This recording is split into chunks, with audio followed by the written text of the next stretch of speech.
অন্নপূর্ণা যোজনা সম্পর্কে পশ্চিমবঙ্গ সরকারের অফিসিয়াল বিজ্ঞপ্তি। পশ্চিমবঙ্গ সরকারের নারী ও শিশু উন্নয়ন ও সমাজ কল্যাণ দপ্তর অন্নপূর্ণা যোজনা নামে একটি নতুন প্রকল্প চালু করেছে।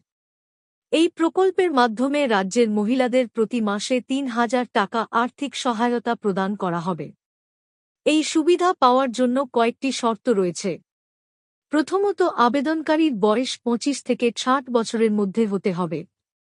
দ্বিতীয়ত, স্থায়ী সরকারি চাকরি বা সরকারি পেনশন থাকা চলবে না।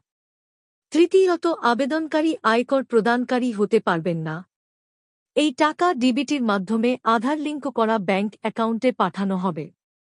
প্রকল্পটি কার্যকর হবে ১ জুন ২০২৬ থেকে। বর্তমানে যারা লক্ষ্মীর ভাণ্ডার প্রকল্পের সুবিধা পাচ্ছেন, তাদের অধিকাংশকে নতুন অন্নপূর্ণা যোজনায় স্থানান্তর করা হবে। নতুন আবেদনকারীরা অনলাইনের মাধ্যমে অন্নপূর্ণা যোজনা এ আবেদন করতে পারবেন। গ্রামীণ এলাকায় আবেদন যাচাই করবে বিডিও অফিস, শহর এলাকায় যাচাই করবে এসডিও অফিস এবং কলকাতা এলাকায় যাচাই করবে কলকাতা মিউনিসিপ্যাল কর্পোরেশন বা কেএমসি। ধন্যবাদ।